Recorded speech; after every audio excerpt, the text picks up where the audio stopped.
பார்த்தீங்கன்னா இந்த இது அப்படியே சேர்த்துட்டேன், கரெக்டாக இருக்குது. லைட்டாக என்ன பண்ணலான்னா அடுப்பை பற்ற வச்சு சிம்மில் வச்சு அப்படியே கிளறணும். கிளறினதுக்கப்புறமேட்டு அடுப்பை வந்து ஒரு 5 மினிட்ஸ் அப்படியே வச்சு ஆஃப் பண்ணிடுங்க. கடைசியாக வந்து நெய் இருந்தால் நெய் சேர்த்துக்கலாம். நான் நெய் சேர்க்கலாம். அவ்வளோதான், நம்ம சாப்பாடு வந்து ரெடி ஆகிடுச்சு. பட்டாணி புலாவ் ரெடி ஆகிடுச்சு. நீங்களும் செஞ்சு பார்த்துட்டு எப்படி இருக்குங்கிறத எனக்கு சொல்லுங்கள். காசாவில் போர் நிறுத்தத்தை மீறி இஸ்ரேல் நடத்தி வரும் தாக்குதலால் பதற்றம் அதிகரிக்கும். இதுவரை சுமார் 72,000 பேர் கொல்லப்பட்ட நிலையில் கடந்த 24 மணி நேரத்தில் மட்டும் வான்வழியாக நடத்தப்பட்ட. இப்போ கடாய் ஊற்றி எண்ணெய் ஊற்றி அதில் சோம்பு பார்த்திங்கன்னா ஒரு 3 ஸ்பூன் சோம்பு போட்டிருக்கேன். சோம்பு போட்டு வறுக்கணும். எண்ணெய் ஊற்றி சோம்பு போட்டு சோம்பு நல்லா பொரிஞ்சதுக்கப்புறமேட்டு பச்சை மிளகா ஒரு 10 பச்சை மிளகா தாராளமாக நான் சேர்த்துருக்கேன்.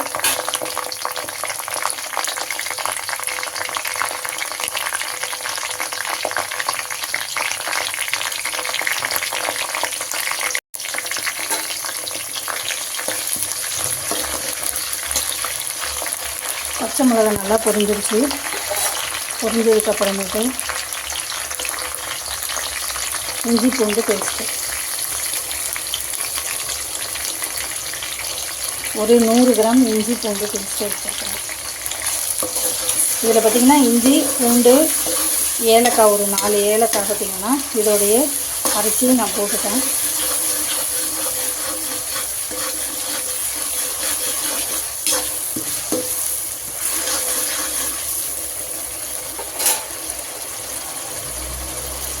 அதுக்கு பட்டை மட்டும் சேர்த்துக்கிறேன்.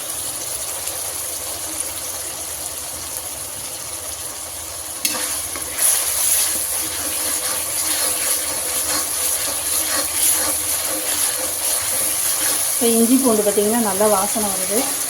இந்த ஸ்டேஜில் வந்து என்ன பண்ணணும்னா புதினா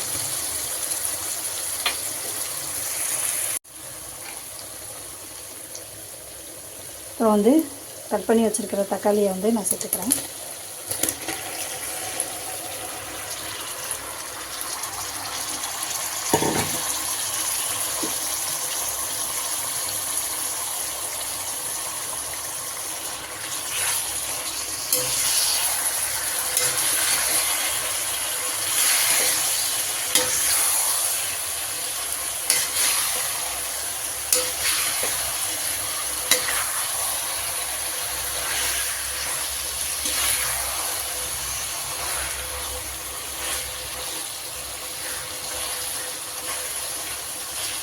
தக்காளி நல்லா எண்ணெயில் வதங்கணும்.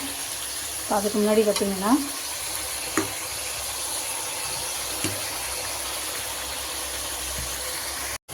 தக்காளி பார்த்திங்கன்னா நல்லா ஃப்ரை ஆகிட்டு இந்த ஸ்டேஜில் வந்து தக்காளி வந்து பாதி ஃப்ரை ஆனாவே போதும். அதில் வந்து இந்த வேக வச்ச பட்டாணியை எடுத்து வச்சுக்கிறேன். வேக வச்ச பட்டாணி தான் நான் சேர்க்குறேன். இப்போ என்ன பண்ணலான்னா கொஞ்சோண்டு இந்த பட்டாணிக்கு எவ்வளோ உப்பு தேவையோ பட்டாணிக்கு தேவையான உப்பை மட்டும் நம்ம சேர்த்துக்கலாம்.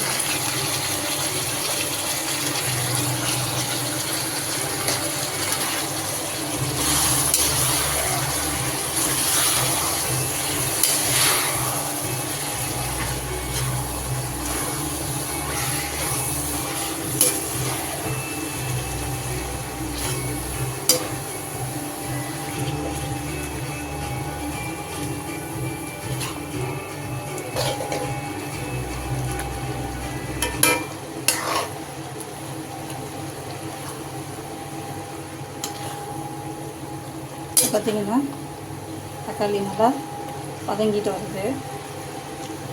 இந்த ஸ்டேஜில் ஒரு 50 கிராம் சோம்புத்தூள் அதை சேர்த்துக்கிறேன்.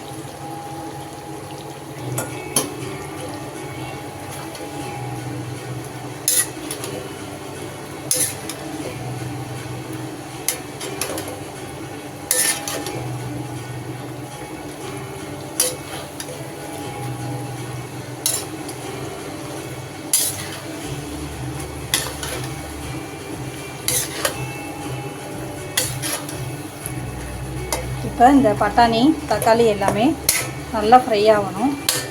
ஃப்ரை ஆனதுக்கப்புறமேட்டு தான் அடுத்தது வந்து அடி பிடிக்காமல் கிளறி விட்டுட்டு இருக்கணும்.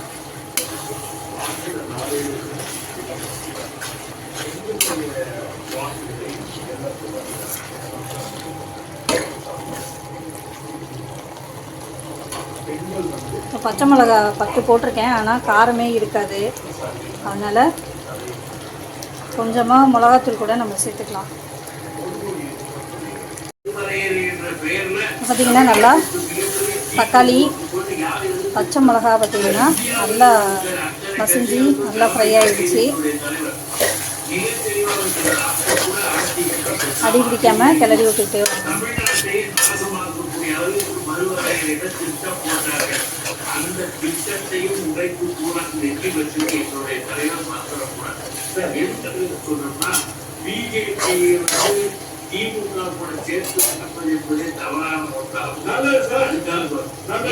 இப்போ வந்து இந்த தக்காளி தண்ணியை பார்த்திங்கன்னா தனியாக வடித்து வச்சுருக்கேன்.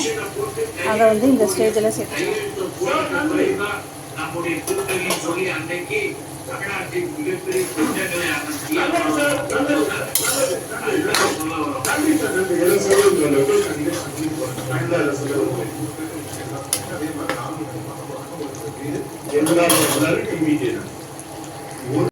இப்போ வந்து மிளகாத்தூளும் சேர்த்துக்கலாம். ஒரு அரை ஸ்பூன் மிளகாத்தூள் இல்லை 1 ஸ்பூன் சேர்த்துக்கலாம். இப்போ வந்து நான் ஒரு 2 ஸ்பூன் மிளகுத்தூள் சேர்த்துக்கிறேன்.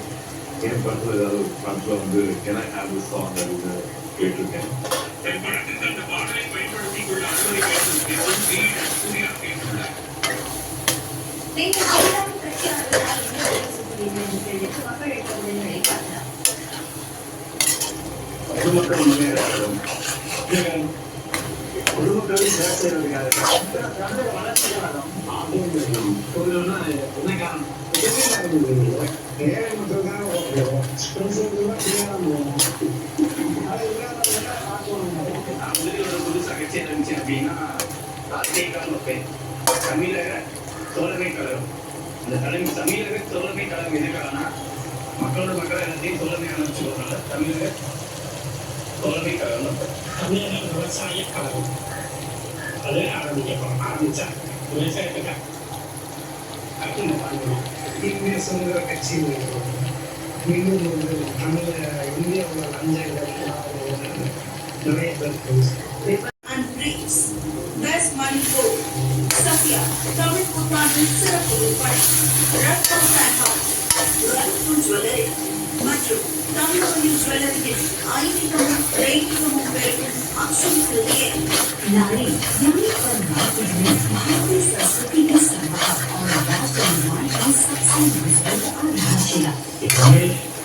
நல்லா கொதிச்சுருக்கு. இந்த ஸ்டேஜில் பார்த்திங்கன்னா இந்த இஞ்சி பூண்டு அரைச்ச தண்ணி 1 டம்ளர் மட்டும் தண்ணி வந்து கழுவுன தண்ணி மட்டும் சேர்த்துக்கலாம்.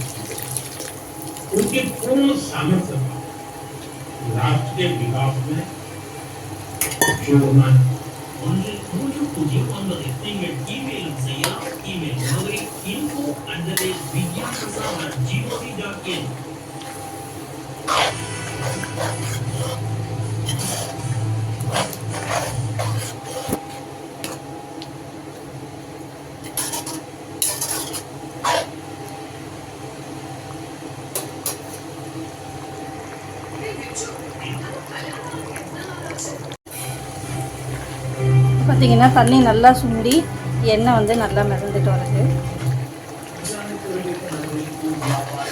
கடைசியாக பார்த்திங்கன்னா 1 ஸ்பூன் நெய் கூட சேர்த்துக்கலாம். நான் நெய் சேர்க்கலை. இப்போ ஓரளவு பார்த்திங்கன்னா தண்ணி நல்லா சுண்டிடுச்சு.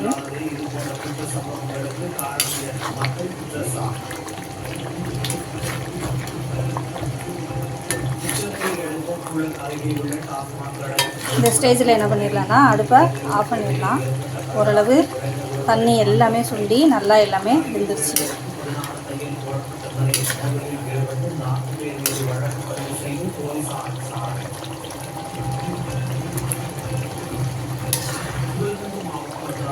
நல்லா கொட்டிக்கலாம்.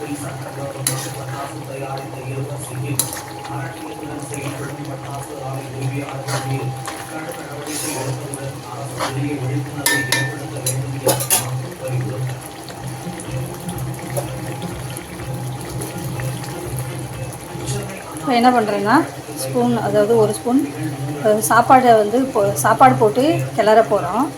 அதனால் என்ன பண்ணுறேன், அதுக்கு முன்னாடியே வந்து உப்பை மட்டும் இதில் சேர்த்துக்கிட்டு கிளறிடுவேன்.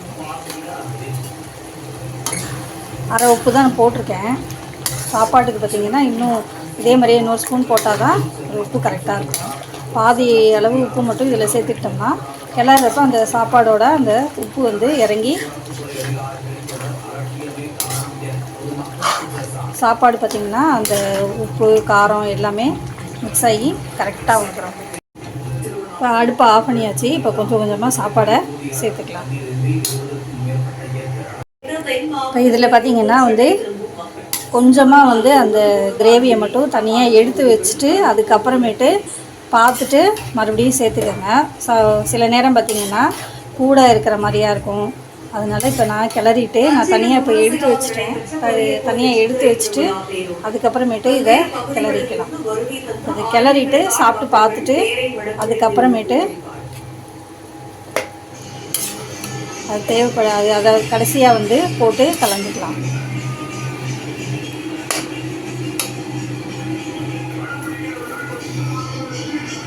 இப்போ இந்த ரைஸுக்கு தேவையான அடுத்த உப்பை வந்து நான் சேர்த்துக்கிறேன்.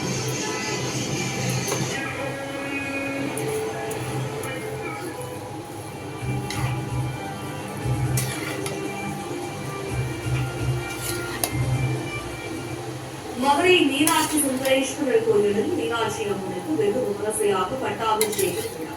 திரளான பக்தர்கள் பங்கேற்று சாமி தரிசனம்.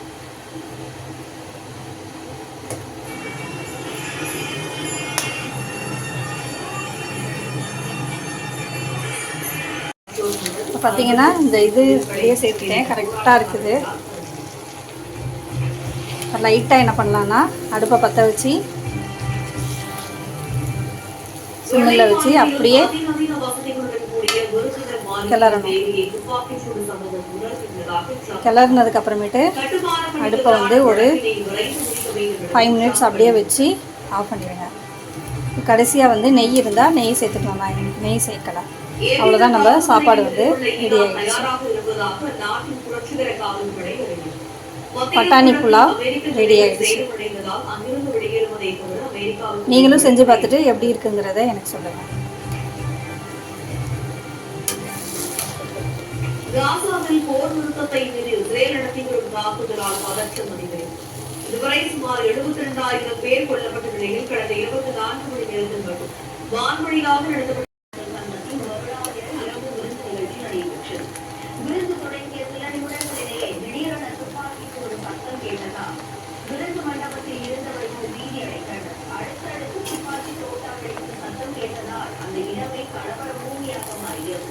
இதனையடுத்து விரைவு செயல்பட்ட அமெரிக்க ரகசிய பாதுகாப்பு சேவை படையினர் அதிரடியாக மண்டபத்திற்குள் நுழைத்து அதிபர் டிரம்ப், அவரது மனைவி மெலனியா மற்றும் துணை அதிபர் ஜேமி வான்ஸ் ஆகியோரை பத்திரமாக மீட்டு சென்றனர். துப்பாக்கி சூட்டில் அதிபர் டிரம்ப் உட்பட யாருக்கும் எந்த காயமும் ஏற்படவில்லை.